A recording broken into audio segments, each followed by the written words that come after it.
WA approach to COVID perhaps is changing, although it will be tested by the latest decision from New South Wales. Joining me live is WA Today columnist and 6PR host Gareth Parker, who's got his finger on the pulse over there. You've alluded to the fact that Mark McGowan didn't have a recent lockdown despite more cases. Be fascinated to see his reaction today, Gareth, given New South Wales has had another, it's got this missing link. Do you think he's going to block New South Wales people getting in again?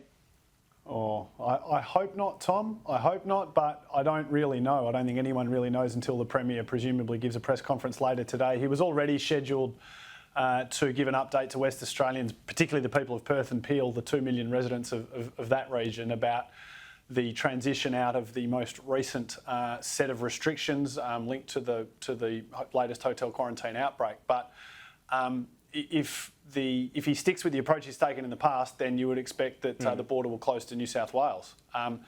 I get the sense that there is an evolution in the Premier's position and the government's thinking on this. I think they are slowly getting more risk-based. Now, it has become a bit of a political gotcha argument in this state about whether the Premier is, in fact, following the New South Wales model and Gladys Berejiklian, and this is where it's become sort of politicised rather than, I don't really care what you call it, let's just call it risk-based and hope for a progressive relaxation of the approach that's proportionate. I think that's the key word to the threat. And I think that, you're even hearing from Patrick Gorman in your last segment that I think people are tiring of the sledgehammer approach. So we'll see. So that's the interesting part, isn't it? And I know you take a lot of callers. We saw not so long ago what their view was during the election. Has there been a shift already, this prospect of how many of these lockdowns are we going to do for what must seem like a diminishing threat? I think that's right. And I think that the thing that has crystallised opinion here is the fact that we've had 3 of these events in quite close succession. So there was a lot of triumphalism in Western Australia about how we'd slayed the virus and we were living this unique lifestyle that nowhere else in the world was living. That was the story we told ourselves. And that was all shattered in January when we had this hotel quarantine leak, the first one this year. That led to a 5-day lockdown. And then we emerged from that, got back up on our feet, got back to normal. And then across the Anzac Day weekend, another hotel quarantine leak and the same issue. So, and then followed almost immediately by a third one. And I just think there was no appetite, politically speaking, to put West Australians into a third lockdown so closely following the second lockdown.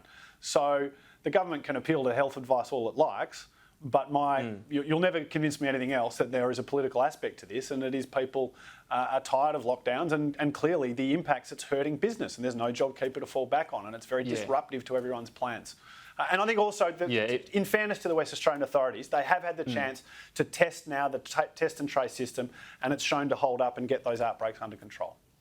Right. So just in 30 seconds then, you mentioned the health advice. If the same number of cases pops up and they don't lock down, how do they justify that? I mean, realistically, we know, right, health advice isn't open or shut. It's a whole lot of lines. That's right. And you can sometimes take what you want out of it. Yeah, and so that's what I think. We're progressing. I mean, I think we're progressing more slowly than many people, including me, would like. Equally, we're progressing more quickly than it looked as though we were even going to consider progressing even a month ago. So it is a balancing act. The Premier is a very cautious man by temperament, and he makes no apology for that, and West Australians quite like being isolated. So we'll find out more today, Tom.